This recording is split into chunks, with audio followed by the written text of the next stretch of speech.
Welcome everyone to another episode of That's a Tap. I'm CT with my man DJ. We're here to talk about all things UFC, everything going on, recap a few cards, and also Yep. have a quick look ahead. Yep. DJ, how CT, you good to doing? be here. Right. Been a minute. Uh, Obviously, the last big pay per view, UFC 282. We're going to touch on that a little bit. We're going to touch on the last card of the year, and we're going to look ahead a bit as well. Some great things to come, big cards. UFC's on the road again. Was, you know, it's been a great year, just to say, put it out there. A great year for the fight fans, either from the boxing community or the MMA community, especially for us UFC fans. It's been a great year. The cards have been nothing but fantastic. Um, you know, each card has lived up to its expectations, and there were some extremely great cards. Some that were from paper to output have been up there. The UFC 280, UFC 281. Then you look at cards like the UFC Singapore card, where while it wasn't the strongest on paper, probably one of the strongest cards in terms of results and output. Yeah. So it's been a great year. Started off with Francis Ngannou defending his title. A little bit of a disappointments being, we were expecting a John Jones return in 2022. Didn't happen. Now it's being said it's in 2023, so we can look forward to that too. But UFC 282, headliner. Yeah, I mean, it was obviously what was meant to be a light heavyweight title fight as a headline between Glover Teixeira and Yuri Yeah. Prohashka fell apart due to Yuri being injured. Then there was a comedy of events that took place where Glover was offered Ankalaev, and he obviously requested more time and he couldn't do it for that card, and he requested Jan Blachowicz, who he's prepared for previously. And then the UFC decided, look, we're going to put that matchup aside and we'll go with Blachowicz Ankalaev, and that's how that card was formed. And we had Paddy Pimblett step up to the co-main event. We had Ilya fight Tagnasti, Bryce Mitchell, Darren Till returned quite unsuccessfully, unfortunately. So yeah, look, decent card. What did you think? Yeah, look, wasn't up there with any of the best this year. Uh, obviously, ending the year, obviously of the heights of October, November, December Yeah. was more of a scale down, but Yeah. some good fights. Paddy Pimblett, continues to go through it. Yeah. Big year ahead. What we'd think next year would be huge for Paddy. Obviously, getting on that London card, which we'll talk about coming up in March. But yeah, to your point, Blachowicz and Kalaev, obviously a lot of controversy. From that, what did you feel? Yeah, it was given a majority draw. I could see how that was a draw. I don't think there's a lot of chatter about that fight, but look, it could have gone either way. But obviously, the later rounds, Ankalaev was a lot more dominant, which naturally it was very reminiscent of John Jones, Dominic Reyes, where Dominic Reyes was sort of edging John Jones in the first few rounds, and then John Jones came back in a very dominant fashion in the last two rounds. So obviously the fight went to him. Now I think a similar argument can be made. But having said that, I don't think people should be as annoyed with the draw. Obviously, the draw doesn't do anything. What makes sense, what would have made sense was the rematch straight away. Do you know what I mean? Okay, well, it was indecisive, so let's get the rematch. Yeah. I thought maybe Ankalaev did enough to win. Yeah. He did say that he was injured going into that fight as well. Probably not the fight that I expected. With obviously Blachowicz and Ankalaev, two explosive fighters. It wasn't as probably action packed. It was a good fight. It was a very good fight. For me, what was more surprising was the co-main event and the decision that got made there. But yeah, look, what did you think of the Paddy Pimblett was Jared Gordon fight? Oh, Sparks, you knew were going to fly. Yeah. Obviously with Paddy, I think there's an element of wanting to see him, ascend. Ascend to being that superstar. Yeah. Is going to be a huge revenue. Yeah. Raiser for the UFC. Yeah. And I think, it's good to see him co-main events. be on main cards. Yeah. And I think it's a good preview for him heading into London. That's where I guess I would hope that they're going to pit him up against a better opponent. Yeah, I would assume so. Again, without a doubt, now more than ever, that we can guarantee that he will feature in that London card in the 3 months towards that. Look, it was an interesting fight week for him. It made the headline for a number of reasons, some great and some not so good. Going a bit of controversy, going after Ariel Ivani. Then also, obviously, claims made against Jared Gordon saying he's already rolled with him a few times and has tapped him out. Where a fair few of those teammates from that gym came forward to say that wasn't the case, kind of questioning his integrity. And then, obviously then the fight happens. Look, without a doubt, it's a big stage for him. I mean, he's definitely been ascending this year, starting as just a fight in an Apex card fight night, to then, getting in the UFC London card, which was huge. Then obviously again repeated that in London again, and then now he's back in America, Vegas, and co-main for a December pay-per-view. That's huge. Big spotlight. Was the fight as exciting as it was expected to be? No, I don't think so. Was it? It was just more. Look, it kind of left us more with questions than answers. Look, I felt Jared Gordon clearly won that fight. All 3 rounds. Yeah. But there are some that are arguing 1 round to 2, which is fair as well. Yeah. Because Paddy did have some ground control time.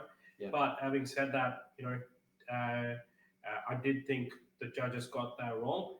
But I do see a lot of head going towards Paddy, but it's not his fault. He doesn't judge. He's not the judge, right? He's gone in there and he's done his duty. He's fought to the best of his abilities, and then it's the judges who score the fights. If anyone needs to be held accountable, it's the judges, and the judging's been atrocious. A fair few times we've seen it. So I don't know. Like, it's an interesting question. Is all these antiques, right? Obviously, as you said, the UFC is looking at him as this next cash cow, wanting to sort of catapult him to superstardom, and also comparing to Conor McGregor. Right, I think the comparisons to Conor McGregor need to stop. I think it's 2 different trajectories. Conor McGregor was fighting killers. I think there's a lot has been said about it.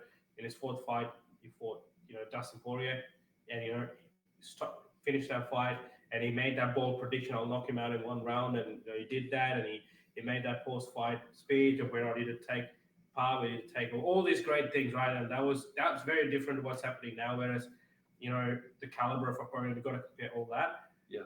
But my question to you is, given all this, do you think what happened leading up to the fight week and also the fight itself, do you think his market value took a hit? Do you think his brand took a hit? Yeah, I think it did a little bit, if I'm being honest. Yeah. Because, obviously he was a hype train, and he's been demolishing dudes. But not everyone can be a Hamzat Chimaev. Like, a win is a win. But I guess, like, to your point, this did show he's a lot more vulnerable. Yeah, especially in the striking department. His defense, and kind of makes you think of some of the top 5, top 10 in that division, in one of the deepest divisions. It's a division full of killers, right? I think there was talks about Dan Hooker fighting him. I mean, if Dan Hooker's about to fight him, he needs to brush up his guard a little bit, because we know Dan Hooker's a killer. He goes after it, and there were so many openings that he can exploit. So we'll just tied to that quickly. A question for you is he taking this thing seriously enough?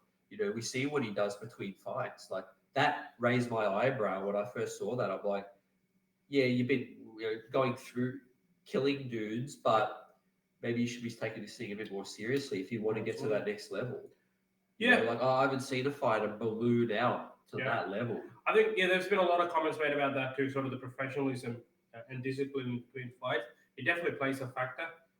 When you have to cut that amount of weight, it does impact your cardiovascular abilities.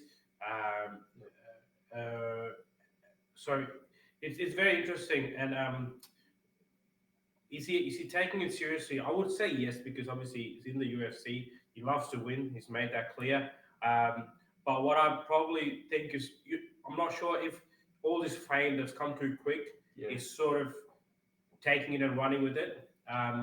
Thinking he's already made it, it's already there. Especially the fans these days are a lot less forgiving than what they used to be back then in the days, right?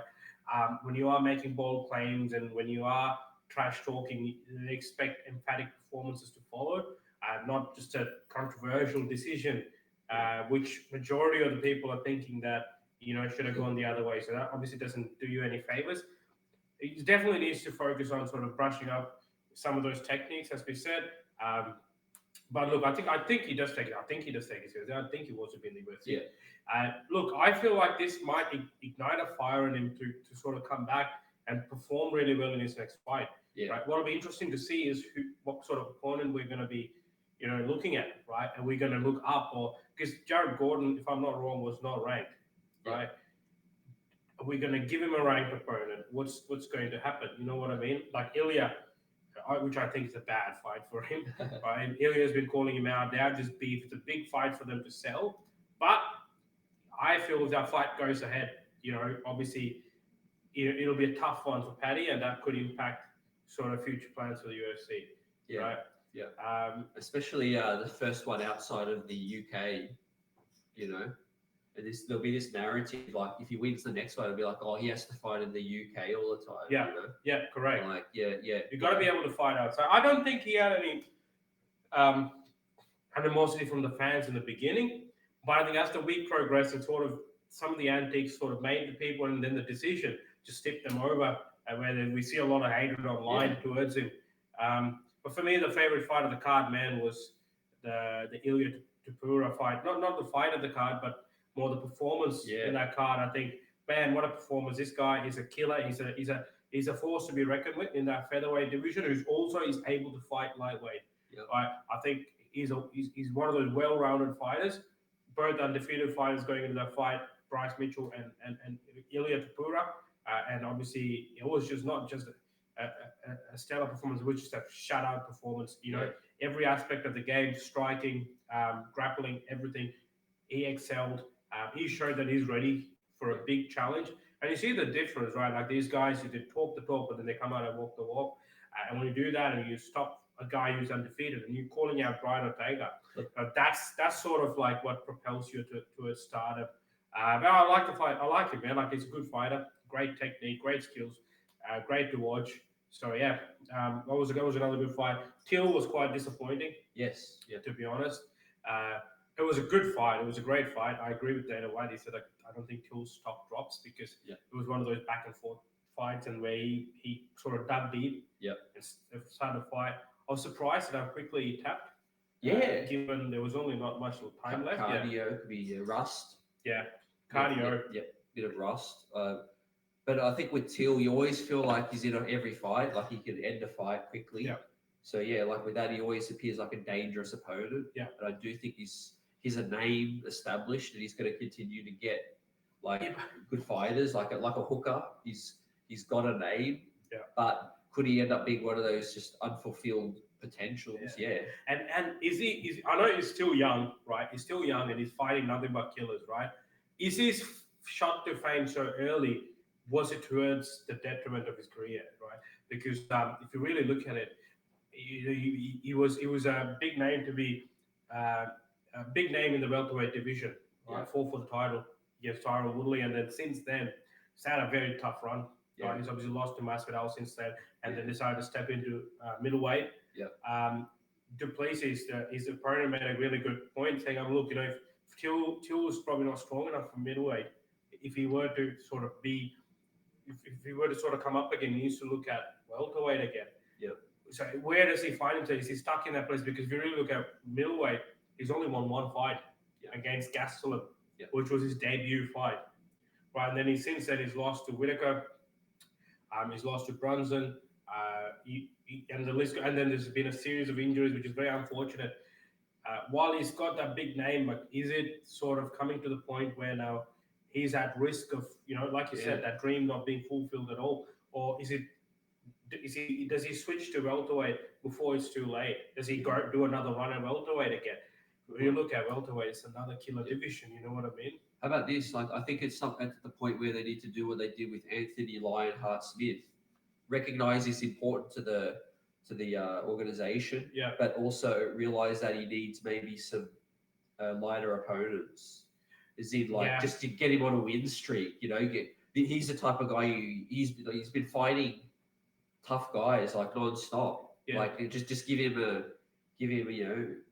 opponent that. But the question though is like obviously in the UFC it's hard to find an easy opponent in certain divisions, especially middleweight. But then Duplessis was outside the top 10. This was meant to be that fight where he's like, okay, well, I'm not going to fight top 10. I'll fight someone outside, and then Duplessis then is a dude on the come up. He's on the come up. So that's what I mean. Yeah. Could you give him a Gastelum or someone? I don't know. Get him a new Mansa. Yeah. Give him a new Mansa or Strickland, right? Yeah. Who's the dude that I think Strickland's a good fight. Everyone beats up on to come up. Hey, look, don't get me wrong. I actually wouldn't mind watching Holland and Hill. Brunson. He fought Brunson. He lost. Oh. He got submitted, and in the third round. But I think he's doing the right thing. He said, "Look, I'm going to take more time off, right? But it needs to be proper time off. Like no train, nothing. Time off, then come back and then sort of focus on what you need to do." To Arena, he has to be on that one. I don't think he will fight. I'm going to make an early prediction saying he's not going to fight. Yeah, look, great card, and then obviously outside of that, I know we're not going to go through the whole card, guys. We had the last card of the year. We had Kananaya take on Strickland. A lot of controversy there too in terms of the decision, but I mean maybe that highlights the theme across the year. But it was a tough fight to score. Yeah, it was really. I mean, neither guy can't be annoyed that the decision went to the other person. Yeah. Right. Like it was an active fight. It was a tit for tat fight, but it's just no one really put their that one. I don't think it was like the judges. It was a robbery where someone was extremely hard done by. Yeah. What was more puzzling, I guess, was the scores. Yeah. How three judges all got 49-46. Yeah, and then it split decision. One had 49-46 the other way, and the other had 49-46 the other way. Brunson, I think, tweeted out, one of the fighters made a great point on Twitter. It's like, okay, then there's clearly that points to a system flaw. Can we get a proper system that we score people on? Because it's just subjective. Yeah. It's like, how does one guy see it, this guy 46-49, and the two others see it 46? How can it be that far apart where two got opposites? Yeah. It's like, what are we scoring on? Yeah. But I know it was that kind of fight where it was just like, it was so methodical. Yeah. But like 4 rounds. Yeah, it was more like, I mean, Strickland's game was a story behind his jab, like, the whole fight. Whereas obviously, Kananaya was counter striking. And he was going, when he had to go, he did go. He was throwing combos. Yeah, I felt like Kananaya did enough to win, but again, it was one of those close fights. Yeah, you're right. Like, there is a flaw in the system. I mean, they need to start looking at a different way to score these things, because they're too subjective to say 10-8. Okay, well, we felt this guy did more, so we're going to give you 10-8. Just score each thing. Give 2 points for a takedown. Right. Each time you take someone down, you get 2 points. Each time you strike someone or you land a strike, 3 points. Each one is something, right? Yeah. For each strike is 0.1 of a score, right? And then you add all of them up. Whoever has the most in the end wins that round. Like, I think bring it down, break it down so small and factual that you can go back and add it up and say, look, this is the number of strike. This is that. I mean, like damage. Damage is part of it, but how do you score damage on someone like a Nate Diaz who just bleeds easy? Yeah. Whereas he'll still be able to dominate. He was bleeding all over the place when he submitted Conor McGregor. Yeah. Do you know what I mean? So just be more practical and be like practical solutions to this judging, I guess. And you got to feel for the fighters, though, DJ, for the most part. Like, you train, you do this camp, this is your livelihood. Yeah. Imagine trying to be explained the scoring when you're not quite sure yourself and you're the fighter. Yeah. It's like, what more do I need to do? You probably look to your camp and say, dude, how did he get that? What did I do wrong? What do I need to do more? Yeah, agreed. And then a lot of people say, like, don't leave it to the judges. It's a lot easier said than done. You know what I mean? It's a fight. You're fighting another guy who's trained as hard as you to stop you from doing that, right? So it's not that easy. But fix the system. I guess that's the easiest thing, and increase the number of judges. The more number of more sample numbers, the more accurate the result, right? Yeah. So go to 10 judges maybe if you have to, right? Have 10 judges and 10 judges scoring from even different parts. Yeah. Not everyone needs to be in the arena, but have 5 in the arena and 5 outside. Scoring it digitally from what they see on the screen. Yeah. And then add all of them up together. Have a point for each aspect of it. A takedown, fence control time, right? If it's control time, okay, well, for each minute of a control time, you get 2 points. Do you know what I mean? So, yeah. I mean, look, a lot can be said about this judging. I think that's something UFC will do, if I'm being honest. I don't know how soon, but I think it has been enough issues where they will in the new year. Also, how much control does the UFC have over this? That's the other good question, right? Because we know it's the commission, right? It's a separate body to the UFC, and it's governed by the athletic commission, right? But I'm not.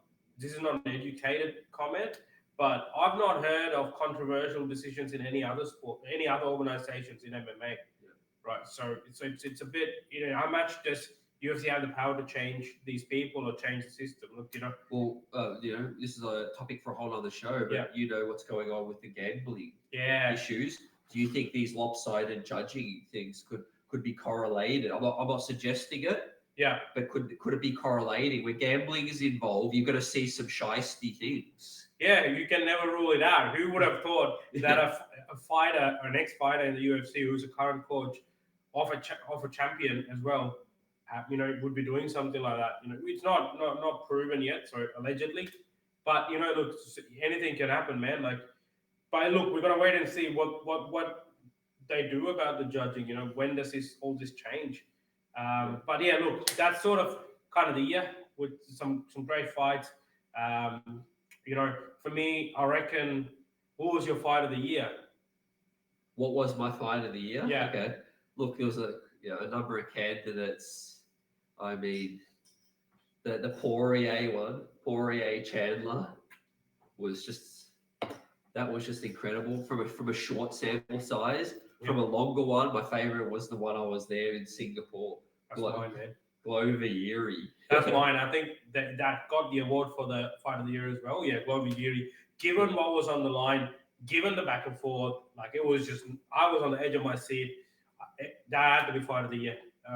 Between that and then the Burns Chimaev fight was really good. Yeah.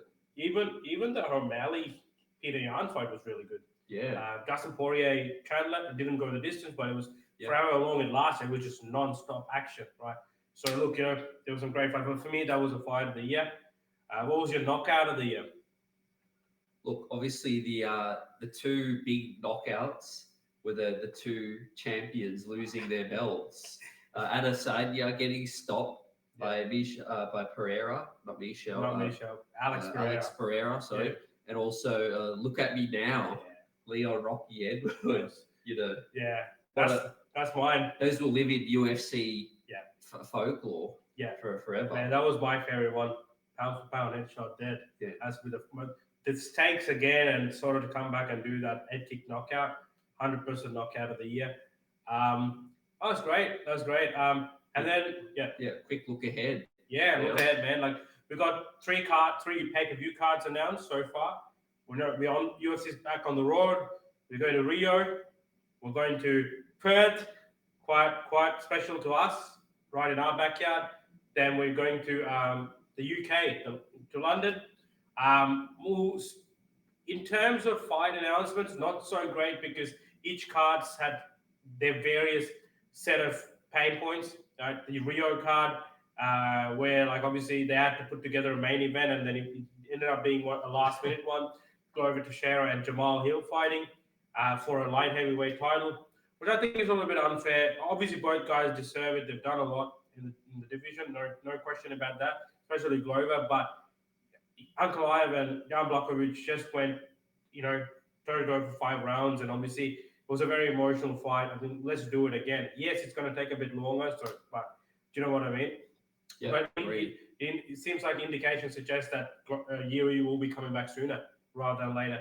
So so there's that. But it's a good card. We've got Brandon Moreno and Jason Figueiredo fighting their fourth fight for the first time in the history of the UFC. They're going to fight for the fourth time again for a title. All 4 times it was for a title.